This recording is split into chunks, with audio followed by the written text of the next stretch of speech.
اس نے سالار کے موبائل پر اس کا نمبر ملایا۔ موبائل آف تھا، کئی بار کال ملائی لیکن اس سے رابطہ نہ ہو سکا۔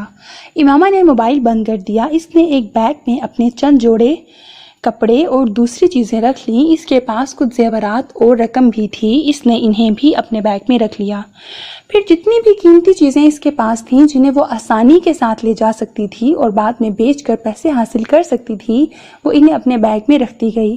بیگ بند کرنے کے بعد اس نے اپنے کپڑے تبدیل کیے اور پھر 2 نفل ادا کیے۔ اس کا دل بے حد بوجھل ہو رہا تھا، بے سکونی اور اضطراب نے اس کے پورے وجود کو اپنی گرفت میں لیا ہوا تھا۔ آنسو بہا کر بھی اس کے دل کا بوجھ کم نہیں ہوا۔ نوافل ادا کرنے کے بعد جتنی آیات اور صورتیں اسے زبانی یاد تھیں اس نے وہ ساری پڑھ لیں۔ بیگ لے کر اپنے کمرے کی لائٹ بند کر کے وہ خاموشی سے باہر نکل گئی۔ لاؤنج کی ایک لائٹ کے علاوہ ساری لائٹس آف تھیں، وہاں زیادہ روشنی نہیں تھی۔ وہ محتاط انداز میں چلتے ہوئے سیڑھیاں اتر کر نیچے آ گئی اور پھر کچن کی طرف چلی گئی۔ کچن تاریکی میں ڈوبا ہوا تھا۔ وہ محتاط انداز میں چیزوں کو ٹٹولتے ہوئے کچن کے اس دروازے کی طرف بڑھ گئی جو باہر لان میں کھلتا تھا۔ عقبی لان کے اس حصے میں کچھ سبزیاں لگائی گئی تھیں اور اس گھر میں کچن کا وہ دروازہ واحد دروازہ تھا جسے لاک نہیں کیا جاتا تھا، صرف چٹکنی لگا دی جاتی تھی۔ دروازہ اس رات بھی لاک نہ تھا۔ وہ آہستگی سے دروازہ کھول کر باہر نکل آئی۔ کچھ فاصلے پر سرونٹ کوارٹرز تھے۔ وہ بے حد محتاط انداز میں چلتے ہوئے لان عبور کر کے اپنے اور سالار کے گھر کی درمیانی دیوار تک پہنچ گئی۔ دیوار بہت زیادہ بلند نہیں تھی۔ اس نے آہستگی سے بیگ دوسری طرف پھینک دیا اور پھر کچھ جدوجہد کے بعد خود بھی دیوار پھلانگنے میں کامیاب ہو گئی۔ گہری نیند کے عالم میں سالار نے کھٹکے کی آواز سنی تھی، پھر وہ آواز دستک کی آواز میں تبدیل ہو گئی تھی۔ رک رک کر مگر مسلسل کی جانے والی دستک کی آواز۔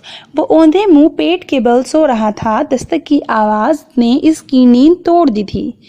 وہ اٹھ کر بیٹھ گیا اور بیڈ پر بیٹھے بیٹھے اس نے تاریکی میں اپنے چاروں طرف دیکھنے کی کوشش کی۔ خوف کی ایک لہر اس کے اندر سرایت کر گئی۔ وہ آواز کھڑکیوں کی طرف سے آ رہی تھی، یوں جیسے کوئی ان کھڑکیوں کو بجا رہا تھا مگر بہت آہستہ آہستہ، یا پھر شاید کوئی ان کھڑکیوں کو ٹٹولتے ہوئے کھولنے کی کوشش کر رہا تھا۔ سالار کے ذہن میں پہلا خیال کسی چور کا آیا تھا۔ وہ سلائیڈنگ ونڈوز تھیں اور بدقسمتی سے وہاں کوئی گرل نہیں تھی۔ اس کی ضرورت اس لیے محسوس نہیں کی گئی تھی کیونکہ وہ امپورٹڈ گلاس کی بنی ہوئی تھیں جنہیں آسانی سے توڑا یا کاٹا نہیں جا سکتا تھا اور انہیں صرف اندر سے کھولا جا سکتا تھا۔ گھر کے چاروں طرف موجود لان میں ویسے بھی رات کو کتے کھلے ہوتے تھے اور ان کے ساتھ 3 گارڈز بھی ہوتے تھے، مگر ان تمام حفاظتی اقدامات کے باوجود اس وقت اس کھڑکی کے دوسری طرف موجود چھوٹے سے برآمدے میں کوئی موجود تھا جو اس کھڑکی کو کھولنے کی کوشش میں مصروف تھا۔ اپنے بیڈ سے دبے قدموں اٹھ کر وہ تاریکی میں ہی کھڑکی کی طرف آیا جس طرف سے آواز آ رہی تھی۔ وہ اس کے مخالف سمت گیا اور بہت احتیاط کے ساتھ اس نے پردے کے ایک سرے کو تھوڑا سا اٹھاتے ہوئے کھڑکی سے باہر جھانکا۔ لان میں لگی روشنیوں میں اس نے کھڑکی کے سامنے جسے کھڑا دیکھا تھا، اس نے اسے ہکا بکا کر دیا۔ یہ پاگل ہے، بے اختیار اس کے منہ سے نکلا۔ اس وقت اگر لان میں پھرتے 4 غیر ملکی نسل کے کتے اسے دیکھ لیتے تو سالار یا کسی بھی دوسرے کے پہنچنے سے پہلے وہ اسے چھیڑ پاڑ چکے ہوتے، اور اگر کہیں گارڈز میں سے کسی نے اسے وہاں دیکھا ہوتا تو بھی وہ تفتیش یا تحقیق پر وقت ضائع کرنے سے پہلے اسے شوٹ کر چکے ہوتے، مگر وہ اس وقت بالکل محفوظ وہاں کھڑی تھی اور یقیناً اپنے گھر کی دیوار پھلانگ کر یہاں آئی تھی۔ ہونٹ پیچھے اس نے کمرے کی لائٹ آن کی۔ لائٹ آن ہوتے ہی دستک کی آواز رک گئی۔ کتے کے بھونکنے کی آواز آ رہی تھی۔ پردے کھینچتے ہی اس نے سلائیڈنگ ونڈو کو ہٹایا۔ اندر آؤ جلدی، سالار نے تیزی سے امامہ سے کہا۔ وہ کچھ نروس ہو کر کھڑکی سے اندر آ گئی۔ اس کے ہاتھ میں ایک بیگ بھی تھا۔ پردے برابر کرتے ہی سالار نے مڑ کر اسے دیکھا۔ اس سے کہا، فار گاڈ سیک امامہ، تم پاگل ہو؟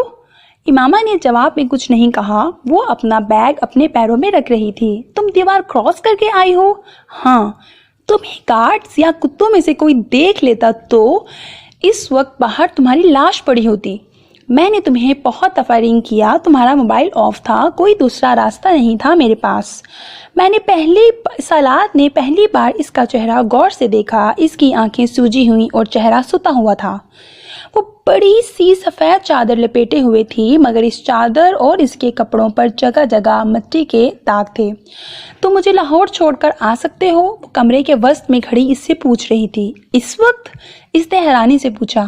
ہاں، ابھی اسی وقت، میرے پاس وقت نہیں ہے۔ سالار نے تعجب کے عالم میں وال کلاک پر ایک نظر ڈالی۔ وکیل نے تمہارے گھر فون کیا تھا، تمہارا مسئلہ حل نہیں ہوا؟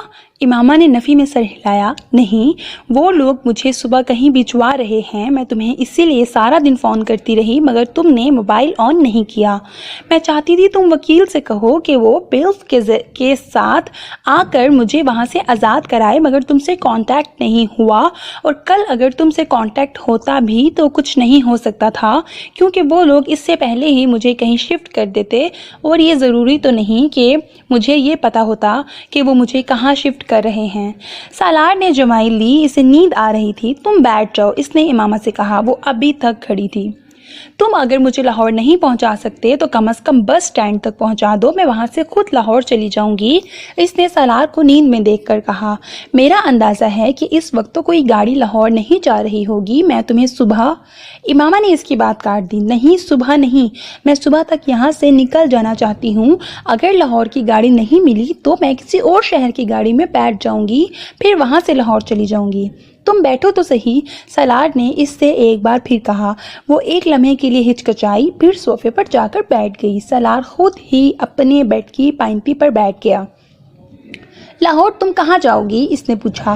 جلال کے پاس۔ مگر وہ تو تم سے شادی سے انکار کر چکا ہے۔ میں پھر بھی اس کے پاس جاؤں گی، اسے مجھ سے محبت ہے، وہ مجھ کو اس طرح بے یار و مددگار نہیں چھوڑ سکتا۔ میں اس سے اور اس کے گھر والوں سے ریکویسٹ کروں گی، میں جانتی ہوں وہ میری بات مان لیں گے، وہ میری صورتحال کو سمجھ لیں گے، مگر تم تو مجھ سے شادی کر چکی ہو۔ امامہ چونک کر سالار کا چہرہ دیکھنے لگی۔ پیپر میرج ہے وہ، میں نے تمہیں بتایا تھا کہ میں مجبوراً نکاح کر رہی ہوں، شادی تو نہیں ہے یہ۔ وہ اسے پلکیں جھپکائے بغیر گہری نظروں سے دیکھتا رہا۔ تم جانتی ہو، میں آج لاہور گیا تھا، جلال کے پاس۔ امامہ کے چہرے پر ایک رنگ آ کر گزر گیا۔ تم نے اسے میری پریشانی اور صورتحال کے بارے میں بتایا؟ نہیں، سالار نے نفی میں سر ہلایا۔ کیوں؟ جلال نے شادی کر لی ہے، سالار نے لاپرواہی سے کندھے جھٹکتے ہوئے کہا۔ وہ سانس لینا بھول گئی۔ پلکیں جھپکائے بغیر وہ کسی بت کی طرح اسے دیکھنے لگی۔ 3 دن ہو گئے ہیں اس کی شادی کو، کل پرسوں تک وہ سیر و تفریح کے لیے ناردرن ایریاز کی طرف جا رہا ہے۔ اس نے میری کوئی بات سننے سے پہلے ہی مجھے یہ سب کچھ بتانا شروع کر دیا تھا۔ شاید وہ چاہتا تھا کہ میں اب تمہارے بارے میں بات نہ کروں، اس کی بیوی بھی ڈاکٹر ہے۔ سالار بات کرتے کرتے رک گیا۔ میرا خیال ہے کہ اس کے گھر والوں نے تمہارے مسئلے کی وجہ سے ہی اس کی اس طرح اچانک شادی کی ہے۔ وہ یک بعد دیگرے جھوٹ پر جھوٹ بولتا جا رہا تھا۔ مجھے یقین نہیں آ رہا، جیسے کسی خلا سے آواز آئی تھی۔ ہاں، مجھے بھی یقین نہیں آیا تھا، مجھے توقع تھی کہ تمہیں بھی یقین نہیں آئے گا، مگر یہ سچ ہے۔ تم فون کر کے اس سے بات کر سکتی ہو اس بارے میں، سالار نے کندھے جھٹکتے ہوئے لاپرواہی سے کہا۔ امامہ کو لگا وہ پہلی بار صحیح معنوں میں گھپ اندھیرے میں آ کھڑی ہوئی ہے۔ روشنی کی وہ کرن جس کے تعاقب میں وہ اتنا عرصہ چلتی آئی ہے، ایک دم گل ہو گئی ہے۔ راستہ تو ایک طرف وہ اپنے وجود کو بھی نہیں دیکھ پا رہی تھی۔ اب تم خود سوچ لو کہ لاہور جا کر تم کیا کرو گی؟ وہ تو اب تم سے شادی کر سکتا ہے، نہ اس کے گھر والے تمہیں پناہ دے سکتے ہیں۔ بہتر ہے تم واپس چلی جاؤ، ابھی تمہارے گھر والوں کو پتہ نہیں چلا ہوگا۔ امامہ نے کہیں بہت دور سے سالار کی آواز سنی تھی۔ وہ کچھ نہ سمجھنے والے انداز میں اس کا چہرہ دیکھتی رہی۔ مجھے لاہور چھوڑ آؤ، وہ بڑبڑائی۔ جلال کے پاس جاؤ گی؟ نہیں، اس کے پاس نہیں جاؤں گی، مگر میں اپنے گھر نہیں رہ سکتی۔ وہ یکدم صوفے سے اٹھ کر کھڑی ہو گئی۔ سالار نے ایک سانس لے کر الجھن بھری نظروں سے اسے دیکھا۔ یا پھر مجھے گیٹ تک چھوڑ آؤ، میں خود چلی جاتی ہوں۔ تم چوکیدار سے کہو وہ مجھے باہر جانے دے۔ اس نے بیگ اٹھا لیا۔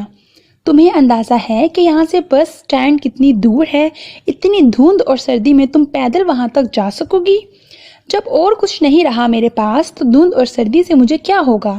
سالار نے اسے گیلی آنکھوں کے ساتھ مسکراتے ہوئے دیکھا تھا۔ وہ اپنے ہاتھ کے پشت سے اپنی آنکھوں کو رگڑ رہی تھی۔ سالار اس کے ساتھ کہیں جانے کا کوئی ارادہ نہیں رکھتا تھا۔ لاہور تو بہت دور کی بات ہے، اسے ابھی بھی نیند آ رہی تھی اور وہ سامنے کھڑی لڑکی کو ناپسند کرتا تھا۔ ٹھہرو، میں چلتا ہوں تمہارے ساتھ۔ وہ نہیں جانتا اس کی زبان سے جملہ کیوں اور کیسے نکلا۔ امامہ نے اسے ڈریسنگ روم کی طرف جاتے دیکھا۔ وہ کچھ دیر بعد باہر نکلا تو شب خوابی کے لباس کی بجائے ایک جینز اور سویٹر میں ملبوس تھا۔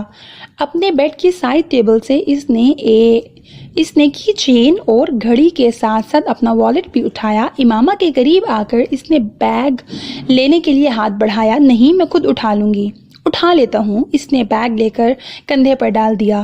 وہ دونوں آگے پیچھے چلتے ہوئے پورچ میں آ گئے۔ سالار نے اس کے لیے فرنٹ سیٹ کا دروازہ کھولا تھا۔ وہ بیگ کو پیچھے سیٹ پر رکھ دیا تھا۔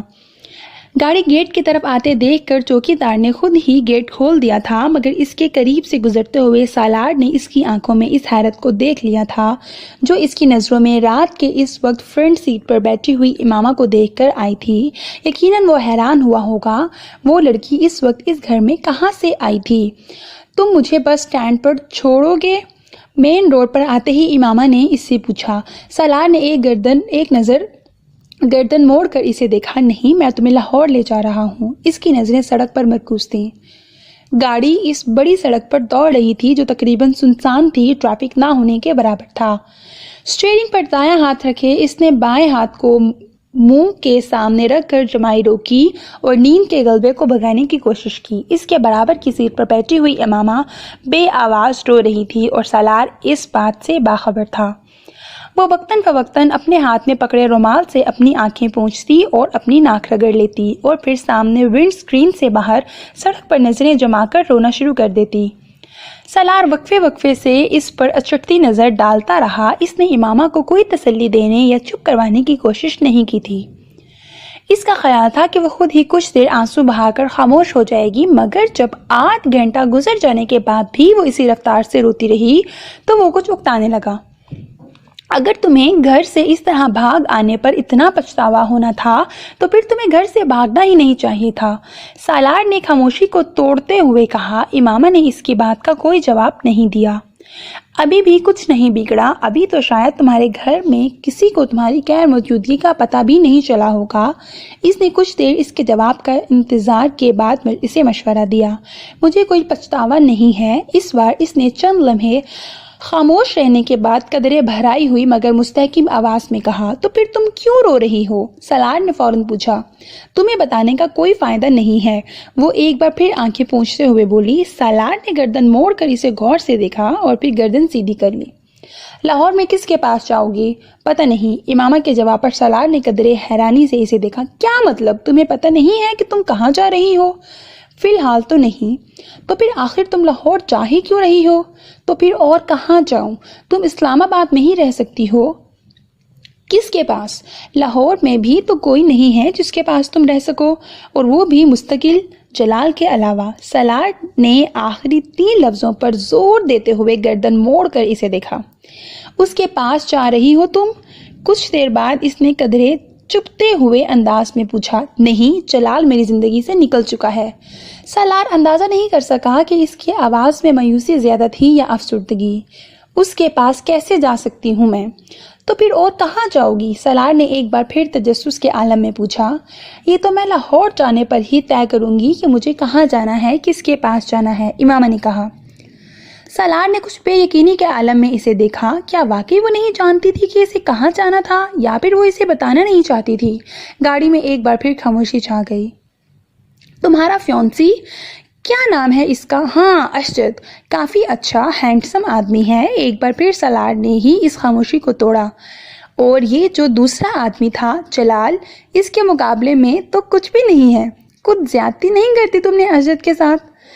امامہ نے اس کے سوال کے جواب میں کچھ نہیں کہا، وہ صرف سامنے سڑک کو دیکھتی رہی۔ سالار کچھ دیر گردن موڑ کر اس کے جواب کے انتظار میں اس کا چہرہ دیکھتا رہا، مگر پھر اسے احساس ہو گیا کہ وہ جواب نہیں دینا چاہتی۔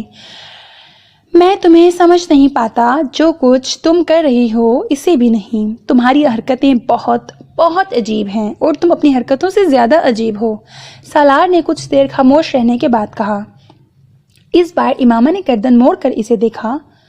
کیا تمہاری حرکتوں سے زیادہ عجیب ہیں میری حرکتیں؟ اور کیا میں تم سے زیادہ عجیب ہوں؟ بڑے دھیمے مگر مستحکم لہجے میں پوچھے گئے اس سوال نے چند لمحوں کے لیے سالار کو لاجواب کر دیا۔ میری کون سی حرکتیں عجیب ہیں اور میں کس طرح عجیب ہوں؟ چند لمحے خاموش رہنے کے بعد سالار نے کہا۔ تم جانتے ہو تمہاری کون سی حرکتیں عجیب ہیں؟ امامہ نے واپس ونڈ اسکرین کی طرف گردن موڑتے ہوئے کہا۔ یقیناً میری خودکشی کی ہی بات کر رہی ہو تم، سالار نے خود ہی اپنے سوال کا جواب دیتے ہوئے کہا۔ حالانکہ میں خودکشی نہیں کرنا چاہتا، نہ ہی میں خودکشی کی کوشش کر رہا ہوں، میں تو صرف ایک تجربہ کرنا چاہتا ہوں۔ کیسا تجربہ؟ میں ہمیشہ لوگوں سے ایک سوال پوچھتا ہوں مگر کوئی بھی مجھے اس کا تسلی بخش جواب نہیں دیتا، اس لیے میں اس سوال کا جواب ڈھونڈنے کی کوشش کر رہا ہوں۔ وہ بولتا رہا۔ کیا پوچھتے ہو تم لوگوں سے؟ بہت آسان سا سوال ہے مگر ہر ایک کو مشکل لگتا ہے۔ What is next to ecstasy؟ اس نے گردن موڑ کر امامہ سے پوچھا۔ وہ کچھ دیر اسے دیکھتی رہی، پھر اس نے مدھم آواز میں کہا، pain. And what is next to pain؟ Salar نے بلا توقف ایک اور سوال کیا۔ Nothingness۔ And what is next to nothingness؟ سالار نے اسی انداز میں ایک اور سوال کیا۔ Hell۔ امامہ نے کہا۔ And what is next to hell؟ اس بار امامہ خاموشی سے اس کا چہرہ دیکھتی رہی۔ What is next to hell؟ سالار نے پھر اپنا سوال دہرایا۔ تمہیں خوف نہیں آتا؟ سالار نے امامہ کو قدرے عجیب سے انداز میں پوچھتے سنا۔ کس چیز سے؟ سالار حیران ہوا۔ hell سے، اس جگہ سے جس کے آگے اور کچھ بھی نہیں ہوتا، سب کچھ اس کے پیچھے ہی رہ جاتا ہے۔ معتوب اور مغضوب ہو جانے کے بعد باقی بچتا کیا ہے جسے جاننے کا تمہیں تجسس ہے؟ امامہ نے قدرے افسوس سے کہا۔ میں تمہاری بات سمجھ نہیں سکا، سب کچھ میرے سر کے اوپر سے گزرا ہے، سالار نے جیسے اعلان کرنے والے انداز میں کہا۔ فکر مت کرو، آ جائے گی، ایک وقت آئے گا جب تمہیں ہر چیز کی سمجھ آ جائے گی، پھر تمہاری ہنسی ختم ہو جائے گی، تب تمہیں خوف آنے لگے گا، موت سے بھی اور دوزخ سے بھی۔ اللہ تمہیں سب کچھ دکھا اور بتا دے گا، پھر تم کسی سے یہ نہیں پوچھا کرو گے کہ what is next to ecstasy۔ امامہ نے بہت رسانیت سے کہا۔ یہ تمہاری پیشن گوئی ہے؟ سالار نے اس کی بات کے جواب میں کچھ چپتے ہوئے لہجے میں کہا۔ نہیں، امامہ نے اسی انداز میں کہا۔ تجربہ؟ سالار نے گردن سیدھی کر لی۔ ہاں، یہ تمہارا تجربہ ہی ہو سکتا ہے کی تو تم نے خودکشی ہی ہے، میرا مطلب ہے کرنے کی کوشش کی ہے، میں نے اپنے طریقے سے کوشش کی ہے، تم نے اپنے طریقے سے کی ہے، سالار نے سرد مہری سے کہا۔ امامہ کی آنکھوں میں ایک بار پھر آنسو آ گئے، گردن موڑ کر اس نے سالار کو دیکھا۔ میں نے کوئی خودکشی نہیں کی ہے۔ کسی لڑکے کے لیے گھر سے بھاگنا ایک لڑکی کے لیے خودکشی ہی ہوتی ہے، وہ بھی اس صورت میں جب وہ لڑکا شادی پر تیار ہی نہ ہو۔ دیکھو، میں خود ایک لڑکا ہوں، بہت براڈ مائنڈڈ اور لبرل ہوں، اور میں بالکل برا نہیں سمجھتا اگر ایک لڑکی گھر سے بھاگ کر کسی لڑکے کے ساتھ کورٹ میرج یا شادی کر لے، مگر وہ لڑکا اس کا ساتھ تو دے۔ ایک ایسے لڑکے کے لیے گھر سے بھاگ جانا جو شادی کر چکا ہو، میری سمجھ میں نہیں آتا، اور پھر تمہاری عمر میں بھاگنا بالکل حماقت ہے۔ میں کسی لڑکے کے لیے نہیں بھاگی ہوں جلال انصر، سالار نے اس کی بات کاٹ کر اسے یاد دلایا۔ میں اس کے لیے نہیں بھاگی ہوں، وہ بے اختیار بلند آواز میں چلائی۔ سالار کا پاؤں بے اختیار بریک پر جا پڑا۔ اس نے حیرانی سے امامہ کو دیکھا۔ تو مجھ پر کیوں چلا رہی ہو؟ مجھ پر چلانے کی ضرورت نہیں ہے، سالار نے ناراضی سے کہا۔ وہ کھڑکی سے باہر دیکھنے لگی۔ یہ جو تمہاری مذہب والی تھیوری یا فلسفی یا پوائنٹ یا جو بھی ہے، I don't get it۔ کیا فرق پڑتا ہے؟ اگر کوئی کسی اور پیغمبر کو ماننا شروع ہو گیا، زندگی ان فضول بحثوں کے علاوہ بھی کچھ ہے، مذہب، عقیدے یا فرقے پر لڑنا، what rubbish۔ امامہ نے گردن موڑ کر ناراضی کے عالم میں اسے دیکھا۔ جو چیزیں تمہارے لیے فضول ہیں، ضروری نہیں وہ ہر ایک کے لیے فضول ہوں۔ میں اپنے مذہب پر قائم رہنا نہیں چاہتی اور نہ ہی اس مذہب کے لیے کہ کسی شخص سے شادی کرنا چاہتی ہوں، تو یہ میرا حق ہے کہ میں ایسا کروں۔ میں تم سے ایسی چیزوں کے بارے میں بحث نہیں کرنا چاہتی جسے تم نہیں سمجھتے، اس لیے تم ان معاملات کے بارے میں اس طرح کے تبصرے مت کرو۔ مجھے حق ہے کہ میں جو چاہوں کہوں فریڈم آف ایکسپریشن، اظہار کی آزادی، سالار نے کندھے اچکاتے ہوئے کہا۔ امامہ نے جواب دینے کی بجائے خاموشی اختیار کی۔ وہ کھڑکی سے باہر دیکھنے لگی۔ سالار بھی خاموشی سے گاڑی ڈرائیو کرنے لگا۔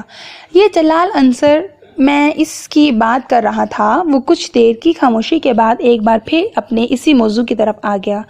اس میں کیا خاص بات ہے؟ اس نے گردن موڑ کر امامہ کو دیکھا جو اب ونڈ اسکرین سے باہر سڑک کو دیکھ رہی تھی۔ جلال انصر اور تمہارا کوئی جوڑ نہیں ہے، وہ بالکل بھی ہینڈسم نہیں ہے۔ تم ایک خوبصورت لڑکی ہو، میں حیران ہوں تم اس میں کیسے دلچسپی لینے لگی۔ کیا وہ بہت زیادہ انٹیلیجنٹ ہے؟ اس نے امامہ سے پوچھا۔ امامہ نے حیرانی سے اسے دیکھا۔ انٹیلیجنٹ؟ کیا مطلب؟ دیکھو، یا تو کسی کی شکل اچھی لگتی ہے، میں نہیں سمجھتا تمہیں جلال کی شکل اچھی لگی ہوگی، یا پھر کسی کا فیملی بیک گراؤنڈ، پیسہ وغیرہ کسی میں دلچسپی کا باعث بنتا ہے۔ اب جلال کا فیملی بیک گراؤنڈ یا مالی حالت کے بارے میں نہیں جانتا، مگر خود تمہارا فیملی بیک گراؤنڈ جتنا ساؤنڈ ہے یہ بھی تمہارے لیے اس میں دلچسپی کا باعث نہیں بن سکتا۔ واحد بچ جانے والی وجہ کسی کی ذہانت، قابلیت وغیرہ ہے۔ اس لیے پوچھ رہا ہوں، کیا وہ بہت انٹیلیجنٹ ہے؟ کیا بہت آؤٹ اسٹینڈنگ اور بریلینٹ ہے؟ نہیں، امامہ نے مدھم آواز میں کہا۔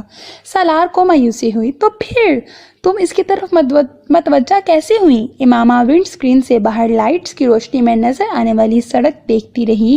سالار نے اپنا سوال دہرایا۔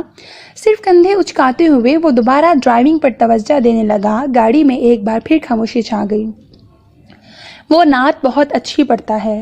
تقریباً 5 منٹ بعد خاموشی ٹوٹی تھی۔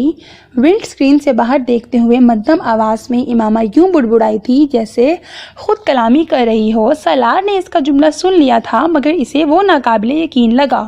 کیا؟ اس نے جیسے تصدیق چاہی۔ جلال نعت بہت اچھی پڑھتا ہے، اسی طرح ونڈ اسکرین سے باہر جھانکتے ہوئے کہا، مگر اس بار اس کی آواز کچھ بلند تھی۔ بس آواز کی وجہ سے؟ سنگر ہے؟ سالار نے تبصرہ کیا۔ امامہ نے نفی میں سر ہلایا۔ پھر بس وہ نعت ہی پڑھتا ہے اور بہت خوبصورت پڑھتا ہے۔ سالار ہنسا۔ تم صرف اس کے نعت پڑھنے کی وجہ سے اس سے محبت میں گرفتار ہوئی؟ میں کم از کم اس پر یقین نہیں کر سکتا۔ امامہ نے گردن موڑ کر اس کی طرف دیکھا۔ تو مت کرو، تمہارے یقین کی کس کو ضرورت ہے؟ اس کی آواز میں سٹ دوہری تھی۔ گاڑی میں ایک بار پھر خاموشی چھا گئی۔ فرض کرو یہ مان لیا جائے کہ تم واقعی اس کے نعت پڑھنے سے کچھ متاثر ہو کر اتنا آگے بڑھ گئیں، تو یہ تو کوئی زیادہ پریکٹیکل بات نہیں ہے۔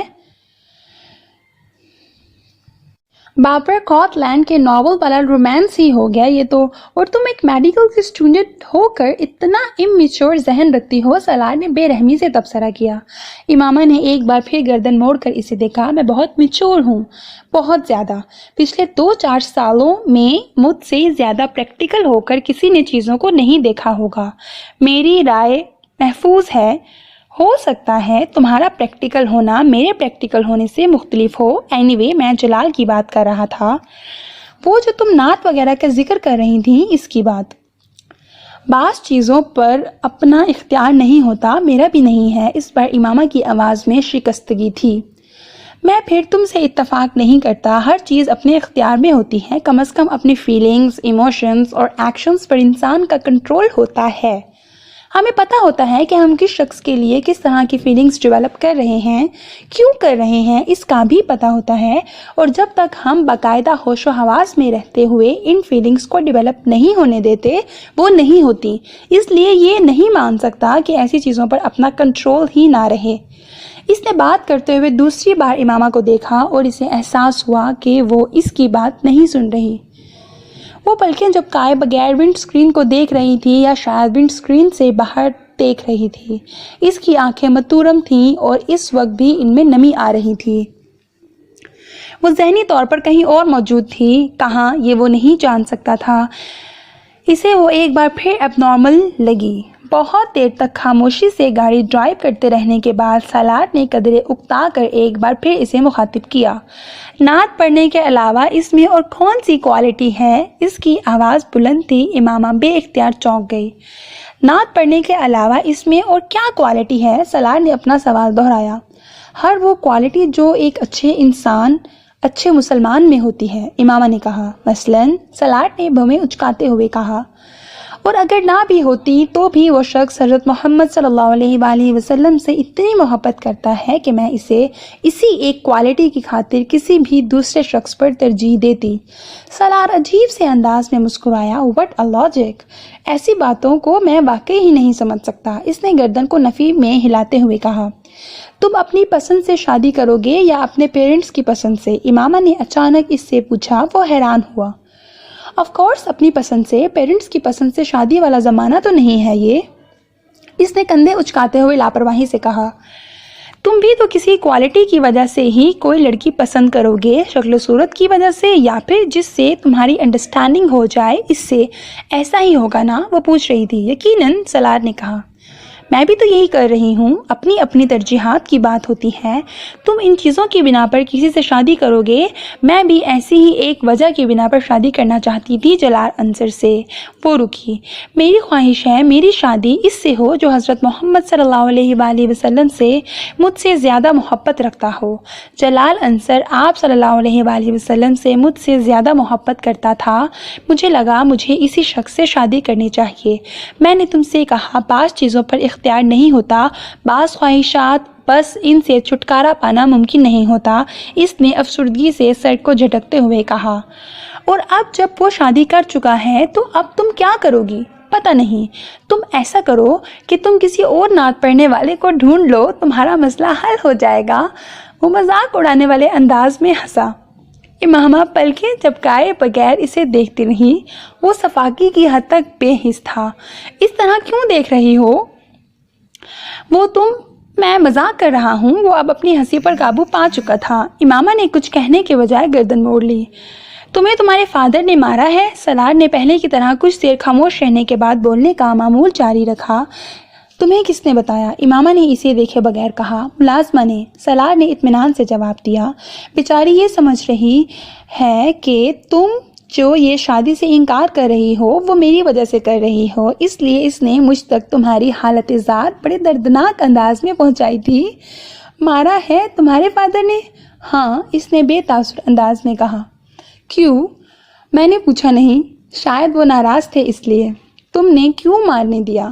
امامہ نے گردن موڑ کر اسے دیکھا۔ وہ بابا ہیں، انہیں حق ہے، وہ مار سکتے ہیں مجھے۔ سالار نے حیرانی سے اسے دیکھا۔ ان کی جگہ کوئی بھی ہوتا وہ اس صورتحال میں یہی کرتا۔ مجھے یہ قابل اعتراض نہیں لگا۔ وہ بڑے ہموار لہجے میں کہہ رہی تھی۔ اگر مارنے کا حق ہے انہیں تو پھر تمہاری شادی کرنے کا بھی حق ہے۔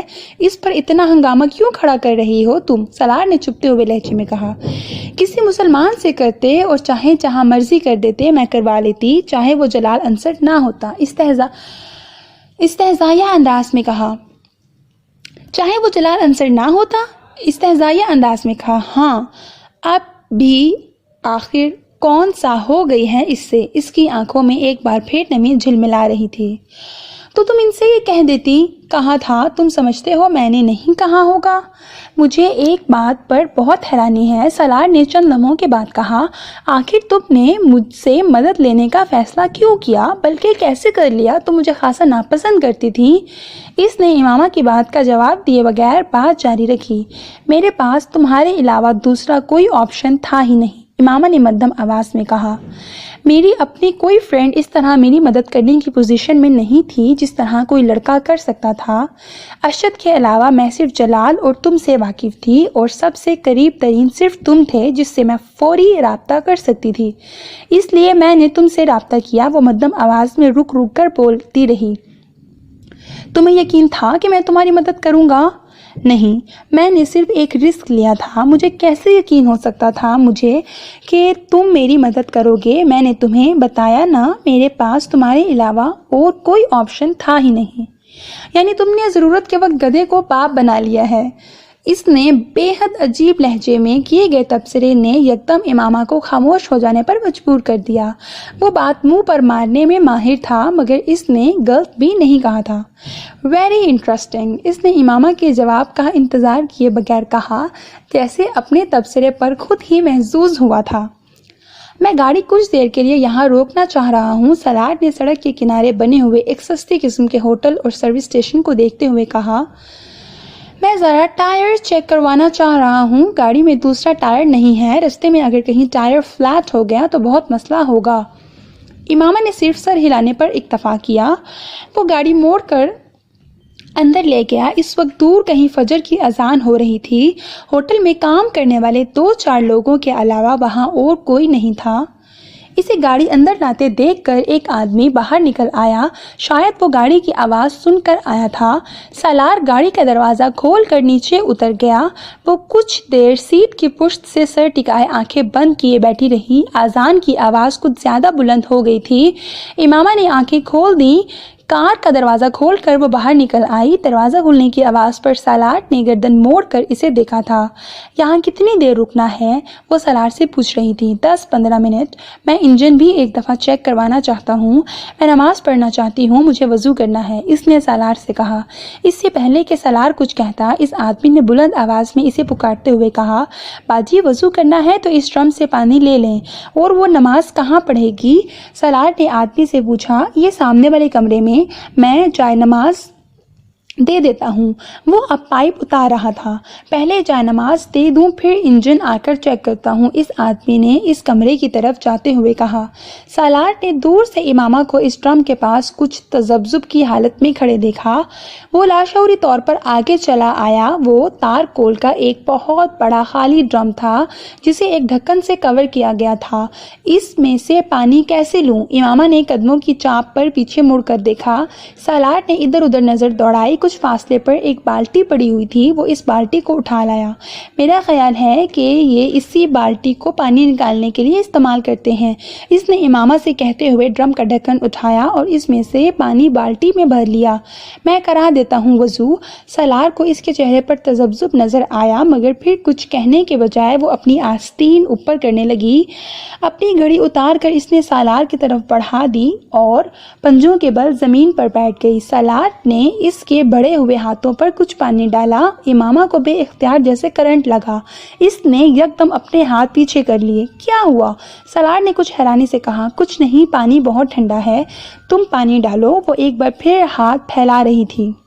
سالار نے پانی ڈالنا شروع کر دیا۔ وہ وضو کرنے لگی۔ پہلی بار سالار نے اس کے ہاتھوں کو کوہنیوں تک دیکھا۔ کچھ دیر کے لیے وہ اس کی کلائیوں سے نظر نہیں ہٹا سکا۔ پھر اس کی نظر اس کی کلائیوں سے اس کے چہرے پر چلی گئی۔ وہ اپنی چادر کو ہٹائے بغیر بڑی احتیاط کے ساتھ سر، کانوں اور گردن کا مسح کر رہی تھی اور سالار کی نظریں اس کے ہاتھوں کی حرکت کے ساتھ ساتھ سفر کر رہی تھیں۔ اس کی گردن میں موجود سونے کی چین اور اس میں لٹکنے والے موتی کو بھی اس نے پہلی بار دریافت کیا تھا۔ سالار نے اسے جتنی بار دیکھا تھا اسی طرح کی چادر میں دیکھا تھا۔ چادر کا رنگ مختلف ہوتا مگر وہ ہمیشہ اسے ایک ہی انداز میں لپیٹے ہوتی۔ وہ کبھی اس کے خد و خال پر غور نہیں کر سکا۔ پاؤں پر پانی میں خود ڈال لیتی ہوں۔ اس نے کھڑے ہوتے ہوئے سالار کے ہاتھ سے اس بالٹی کو پکڑ لیا جو اب تقریباً خالی ہونے والی تھی۔ سالار چند قدم پیچھے ہٹ کر محویت سے دیکھنے لگا۔ وہ وضو کر چکی تو سالار کی محویت ختم ہوئی۔ اس نے گھڑی اس کی طرف بڑھا دی۔ آگے پیچھے چلتے ہوئے وہ اس کمرے تک آئے جہاں وہ آدمی گیا تھا۔ وہ آدمی جب تک کمرے میں ایک طرف مصلی بچھا چکا تھا۔ امامہ خاموشی سے جائے نماز کی طرف بڑھ گئی۔ لاہور کی حدود میں داخل ہوتے ہی امامہ نے اس سے کہا، اب تم مجھے کسی بھی سٹاپ پر اتار دو، میں چلی جاؤں گی۔ تم جہاں جانا چاہتی ہو میں تمہیں وہاں چھوڑ دیتا ہوں۔ اتنی دھند میں کسی ٹرانسپورٹ کا انتظار کرتے تمہیں بہت وقت لگے گا۔ سڑکیں اس وقت تقریباً ویران تھیں، حالانکہ صبح ہو چکی تھی مگر دھند نے ہر چیز کو لپیٹ میں لے رکھا تھا۔ مجھے نہیں پتا مجھے کہاں جانا ہے، میں تمہیں کس جگہ کا پتہ بتاؤں؟ ابھی تو شاید میں ہاسٹل جاؤں اور پھر وہاں۔ سالار نے اس کی بات کاٹ دی۔ تو پھر میں تمہیں ہاسٹل چھوڑ دیتا ہوں۔ کچھ فاصلہ اسی طرح خاموشی سے طے ہوا۔ پھر ہاسٹل سے کچھ فاصلے پر امامہ نے اس سے کہا، بس تم یہاں گاڑی روک دو، میں یہاں سے خود چلی جاؤں گی۔ میں تمہارے ساتھ ہاسٹل نہیں جانا چاہتی۔ سالار نے سڑک کے کنارے گاڑی روک دی۔ پچھلے کچھ ہفتوں میں تم نے میری بہت مدد کی ہے، میں اس کے لیے تمہارا شکریہ ادا کرنا چاہتی ہوں۔ تم میری مدد نہ کرتے تو آج میں یہاں نہ ہوتی۔ وہ ایک لمحے کے لیے رکی۔ تمہارا موبائل ابھی میرے پاس ہے مگر مجھے ابھی اس کی ضرورت ہے، میں کچھ عرصے بعد اسے واپس بھجوا دوں گی۔ اس کی ضرورت نہیں، تم اسے رکھ سکتی ہو، میں کچھ دنوں بعد تم سے دوبارہ رابطہ کروں گی، پھر تم مجھے طلاق کے پیپرز بھجوا دینا۔ وہ رکی۔ میں امید کرتی ہوں کہ تم میرے پیرنٹس کو کچھ نہیں بتاؤ گے۔ یہ کہنے کی ضرورت تھی؟ سالار نے بھویں اچکاتے ہوئے کہا، مجھے کچھ بتانا ہوتا تو میں بہت پہلے بتا چکا ہوتا۔ سالار نے قدرے سرد مہری سے کہا، تم مجھے بہت برا لڑکا سمجھتی تھیں، کیا ابھی بھی تمہاری میرے بارے میں وہی رائے ہے یا تم نے اپنی رائے میں کچھ تبدیلی کی ہے؟ سالار نے اچانک تیکھی مسکراہٹ کے ساتھ اس سے پوچھا، تمہیں نہیں لگتا کہ میں دراصل بہت اچھا لڑکا ہوں؟ ہو سکتا ہے، امامہ نے مدھم آواز میں کہا۔ سالار کو اس کی بات پر جیسے شوق لگا۔ ہو سکتا ہے؟ وہ بے یقینی سے مسکرایا۔ ابھی بھی ہو سکتا ہے؟ تم بہت ناشکری ہو امامہ، میں نے تمہارے لیے اتنا کچھ کیا ہے جو اس زمانے میں کوئی لڑکا نہیں کرے گا، اور تم پھر بھی مجھے اچھا ماننے پر تیار نہیں۔ میں ناشکری نہیں ہوں، مجھے اعتراف ہے کہ تم نے مجھ پر بہت احسان کیے ہیں اور شاید تمہاری جگہ کوئی دوسرا کبھی نہ کرتا۔ سالار نے اس کی بات کاٹ دی، تو میں اچھا ہوا نا؟ وہ کچھ نہیں بولی، صرف اسے دیکھتی رہی۔ نہیں، مجھے پتا ہے تم یہی کہنا چاہتی ہو، حالانکہ مشرقی لڑکی کی خاموشی اس کا اقرار ہوتی ہے، مگر تمہاری خاموشی تمہارا انکار ہوتی ہے۔ ٹھیک کہہ رہا ہوں نا؟ ہم ایک فضول بحث کر رہے ہیں۔ ہو سکتا ہے، سالار نے کندھے اچکائے، مگر مجھے حیرانی ہے کہ تم… اس بار امامہ نے اس کی بات کاٹ دی۔ تم نے میرے لیے یقیناً بہت کچھ کیا ہے، اور اگر میں تمہیں جانتی نہ ہوتی تو یقیناً میں تمہیں ایک بہت اچھا انسان سمجھتی اور کہہ بھی دیتی، مگر میں تمہیں اتنی اچھی طرح جانتی ہوں کہ میرے لیے یہ کہنا مشکل ہے کہ تم ایک اچھے انسان ہو۔ وہ رکی۔ سالار پلکیں جھپکائے بغیر اسے دیکھتا رہا۔ جو آدمی خودکشی کی کوشش کرتا ہو، شراب پیتا ہو، جس نے اپنا کمرہ عورتوں کی برہنہ تصویروں سے بھر رکھا ہو، وہ اچھا آدمی تو نہیں ہو سکتا۔ امامہ نے دو ٹوک انداز میں کہا، تم کسی ایسے آدمی کے پاس جاتی جو یہ تینوں کام نہ کرتا مگر تمہاری مدد بھی نہ کرتا، تو کیا تمہارے لیے وہ اچھا آدمی ہوتا؟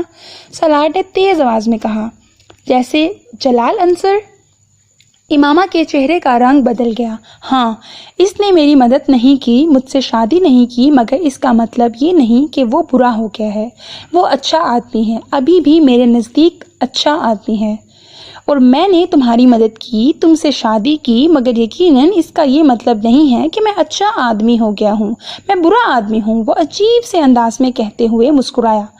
تمہارا خود اپنے بارے میں کیا خیال ہے امامہ؟ کیا تم اچھی لڑکی ہو؟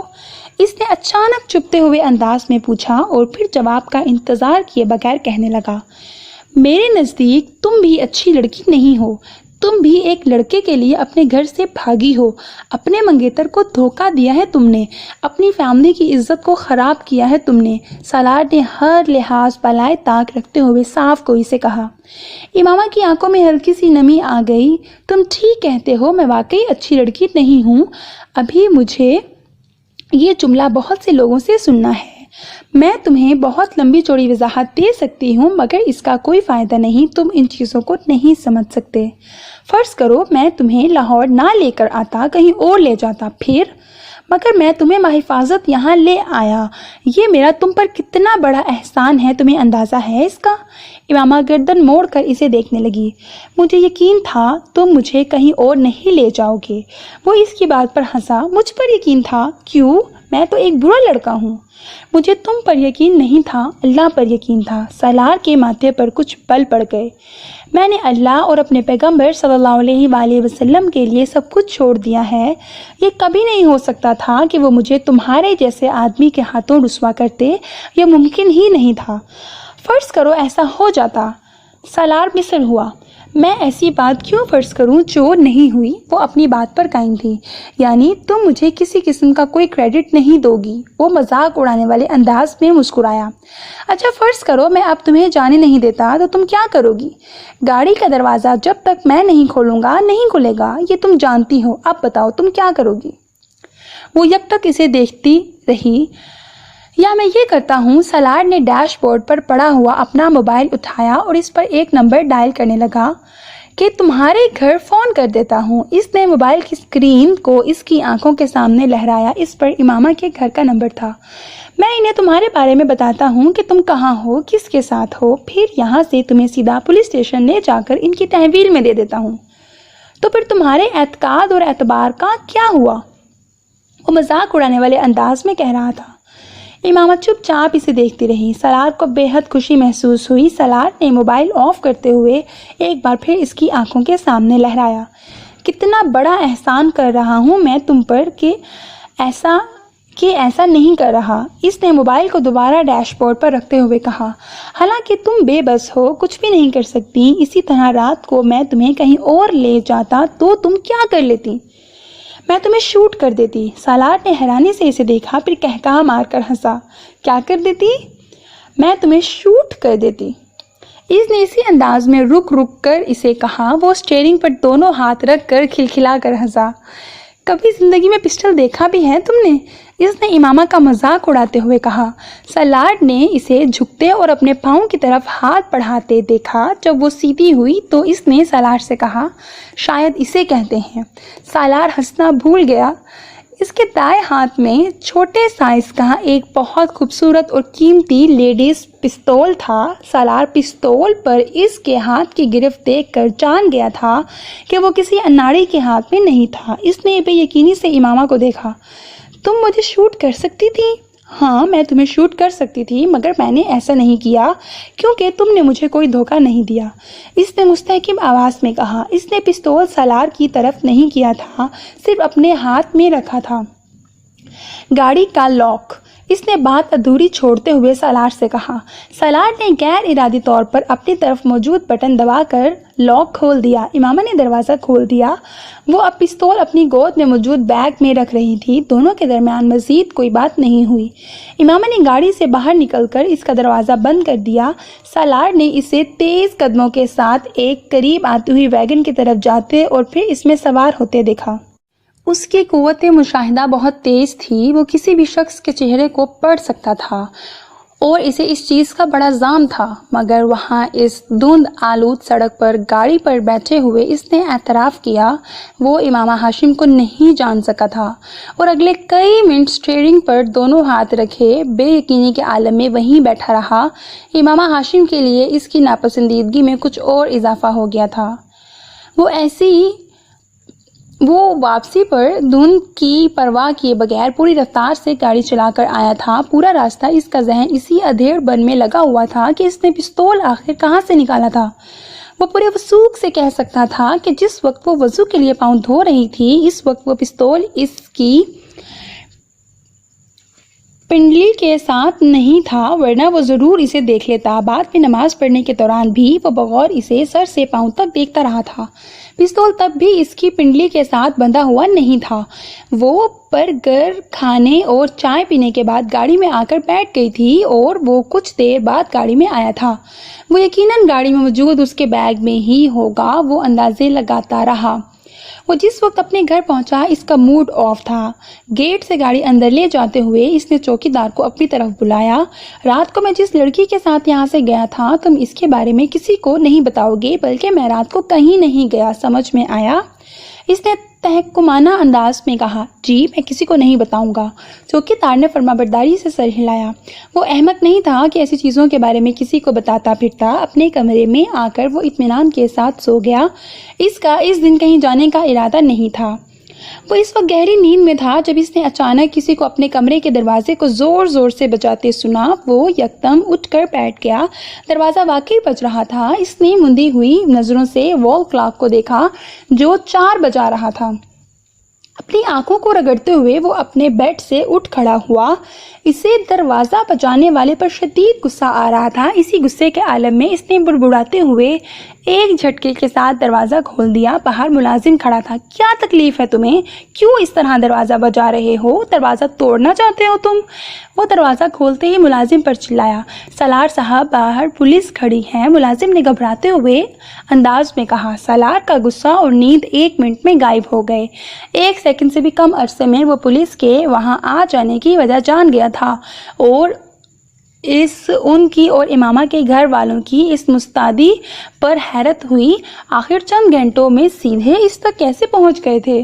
کس لیے آئی ہے پولیس؟ اس نے اپنی آواز کو پرسکون رکھتے ہوئے بے تاثر چہرے کے ساتھ پوچھا۔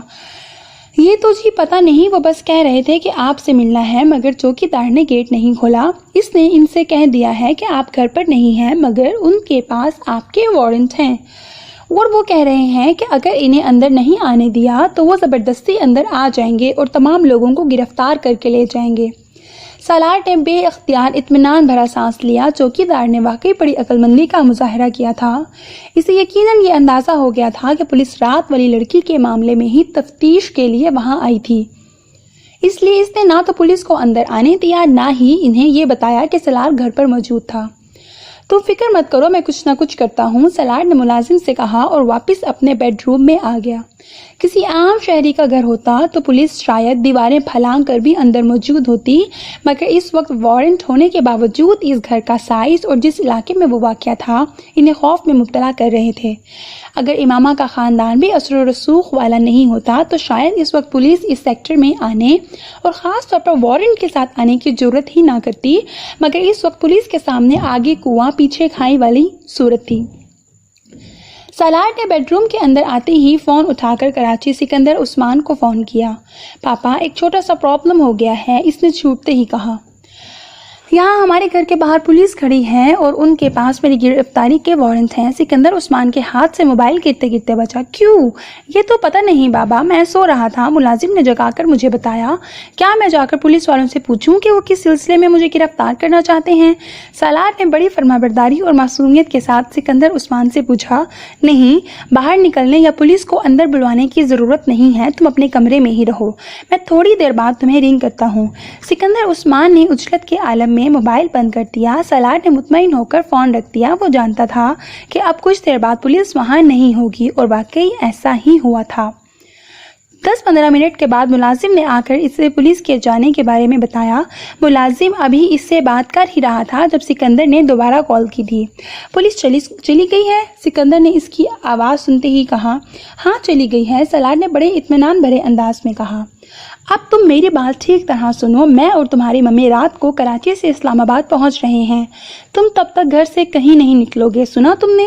سالار کو ان کے بات کرنے کا انداز بہت عجیب سا لگا۔ انہوں نے بہت اکڑ انداز اور سرد مہری سے اس سے بات کی تھی۔ سن لیا، وہ دوسری طرف سے فون بند کر چکے تھے۔ سالار ابھی فون بند کر رہا تھا جب اس کی نظر اپنے کمرے کے کارپیٹ پر پڑی۔ وہاں جوتے کے نشانات تھے اور اس نے دیکھا کہ ملازم بھی قدر حیرانی کے عالم میں ان نشانات کو دیکھ رہا تھا جو کھڑکی سے قطار کی صورت میں بڑھ رہے تھے۔ جوتے کے ان نشانات کو صاف کر دو، سالار نے تحکمانہ انداز میں کہا۔ ملازم کمرے سے باہر چلا گیا۔ سالار اٹھ کر کھڑکی کی طرف آ گیا اور اس نے وہ سلائڈنگ ونڈو پوری طرح کھول دی۔ اس کا اندازہ ٹھیک تھا، جوتے کے وہ مٹی والے نشان باہر برآمدے میں بھی موجود تھے۔ امامہ اپنی کیاریوں سے گزر کر دیوار پھلانگ کر ان کی کیاریوں میں کودی تھی، اور یہی وجہ تھی کہ اس کے جوتے کے تلے مٹی سے بھر گئے تھے، اور اس کی وجہ سے وہ مٹی کم اور کیچڑ زیادہ تھی، اور اس کے برآمدے کے سفید ماربل پر وہ نشانات بالکل ایک قطار کی صورت میں نظر آ رہے تھے۔ وہ ایک گہری سانس لیتا ہوا اندر آ گیا۔ ملازم کمرے میں ان نشانات کو صاف کرنے میں مصروف تھا۔ باہر برآمدے میں بھی پیروں کے کچھ نشانات ہیں، انہیں بھی صاف کر دینا، سالار نے اس سے کہا۔ یہ کس کے نشان ہیں؟ ملازم زیادہ دیر اپنے تجسس پر قابو نہیں رکھ سکا۔ میرے، سالار نے اکھڑ لہجے میں کہا۔ وہ رات کو کھانا کھانے میں مصروف تھا جب سکندر عثمان اور طیبہ آ گئے تھے۔ ان دونوں کے چہرے ستے ہوئے تھے۔ سالار اطمینان سے کھانا کھا رہا تھا۔ وہ دونوں اسے مخاطب کیے بغیر اس کے پاس سے گزر کر چلے گئے تھے۔ کھانا ختم کر کے میرے کمرے میں آؤ، سکندر عثمان نے جاتے جاتے اس سے کہا تھا۔ سالار نے جواب دینے کی بجائے فروٹ ٹرائفل اپنی پلیٹ میں نگال لی۔ 15 منٹ بعد وہ جب ان کے کمرے میں گیا تو اس نے سکندر کو کمرے میں ٹہلتے ہوئے پایا، جبکہ طیبہ فکر مندی کے عالم میں صوفے پر بیٹھی ہوئی تھی۔ پاپا، آپ نے بلوایا تھا؟ سالار نے اندر داخل ہوتے ہوئے کہا۔ بیٹھو، پھر تمہیں بتاتا ہوں کیوں بلایا تھا۔ سکندر عثمان نے اسے دیکھتے ہی ٹہلنا بند کر دیا۔ وہ بڑے اطمینان سے طیبہ کے برابر بیٹھ گیا۔ امامہ کہاں ہے؟ سکندر نے لمحہ ضائع کیے بغیر پوچھا۔ کون امامہ؟ اس کی جگہ کوئی اور ہوتا تو اس کے چہرے پر تھوڑی بہت گھبراہٹ ضرور ہوتی، مگر وہ اپنے نام کا ایک ہی تھا۔ سکندر کا چہرہ سرخ ہو گیا۔ تمہاری بہن، وہ گرائے۔ میری بہن کا نام انیتا ہے پاپا۔ سالار کے اطمینان میں کوئی کمی نہیں آئی۔ تم مجھے صرف ایک بات بتاؤ، آخر تم مجھے اور کتنی بار اور کتنے طریقوں سے ذلیل کراؤ گے؟ اس بار سکندر عثمان دوسرے صوفے پر بیٹھ گئے۔ آپ کیا کہہ رہے ہیں پاپا؟ میری سمجھ میں نہیں آ رہا، سالار نے حیرانی سے کہا۔ حالانکہ تمہاری سمجھ میں اب سب کچھ آ رہا ہے، انہوں نے تنزیہ انداز میں کہا۔ دیکھو، مجھے آرام سے بتا دو کہ امامہ کہاں ہے۔ یہ معاملہ اتنا سیدھا نہیں ہے جتنا تم نے سمجھ لیا ہے۔ پاپا، آپ کس امامہ کی بات کر رہے ہیں؟ میں کسی امامہ کو نہیں جانتا۔ میں وسیم کی بہن کی بات کر رہا ہوں۔ سکندر عثمان اس بار گرائے۔ وسیم کی بہن؟ وہ کچھ سوچ میں پڑ گیا۔ اچھا، یاد آیا، وہ جس نے مجھے ٹریٹمنٹ دیا تھا لاسٹ ایئر۔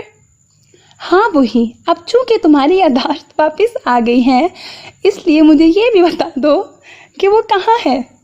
پاپا، وہ اپنے گھر میں ہوگی یا میڈیکل کالج کے ہاسٹل میں، میرا اس سے کیا تعلق؟ اس نے حیرانی سے سکندر سے کہا۔ اس کے باپ نے تمہارے خلاف اپنی بیٹی کے اغوا کا کیس کروا دیا ہے۔ میرے خلاف؟ I don't believe it۔ میرا امامہ سے کیا تعلق ہے؟ اس نے پرسکون لہجے اور بے تاثر چہرے کے ساتھ کہا۔ یہی تو میں جاننا چاہتا ہوں کہ تمہارا اس کے ساتھ کیا تعلق ہے۔ پاپا، میں اس کو جانتا تک نہیں ہوں، ایک دو بار کے علاوہ میں اسے ملا تک نہیں ہوں، پھر اس کے اغوا سے میرا کیا تعلق؟ اور مجھے تو یہ بھی نہیں پتا کہ وہ اغوا ہو گئی ہے۔ سالار، اب یہ ایکٹنگ بند کر دو، مجھے بتا دو کہ وہ بچی کہاں ہے۔ میں نے ہاشم مبین سے وعدہ کیا ہے کہ میں اس کی بیٹی کو ان تک پہنچا دوں گا، تو آپ اپنا وعدہ پورا کریں۔ اگر ان کی بیٹی کو ان تک پہنچا سکتے ہیں تو ضرور پہنچائیے، مگر مجھے کیوں ڈسٹرب کر رہے ہیں؟ اس بار سالار نے ناگواری سے کہا۔ دیکھو سالار، تمہاری اور امامہ کے درمیان اگر کسی بھی قسم کی انڈرسٹینڈنگ ہے تو ہم اس معاملے کو حل کر لیں گے۔ میں خود اس کے ساتھ تمہاری شادی کرا دوں گا۔ تم فی الحال یہ بتاؤ کہ وہ کہاں ہے۔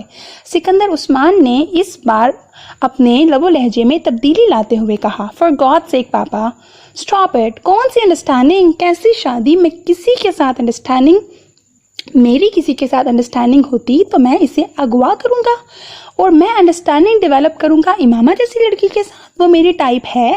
اس بار سالار نے بلند آواز میں کہا۔ تو پھر وہ تم پر اس کے اغوا کا الزام کیوں لگا رہے ہیں؟ یہ آپ ان سے پوچھیں، مجھ سے کیوں پوچھ رہے ہیں؟ اس نے ناگواری سے جواب دیا۔ آج ہاشم مبین کہہ رہے تھے کل کو کوئی اور آ کر کہے گا اور آپ پھر مجھ پر چلانا شروع کر دیں گے۔ میں نے آپ کو بتایا ہے، میں سو رہا تھا جب پولیس آ کر باہر کھڑی ہو گئی اور اب آپ آ گئے ہیں اور آتے ہی مجھ پر۔ مجھے تو یہ تک نہیں پتا کہ وسیم کی بہن اغوا ہوئی ہے یا نہیں۔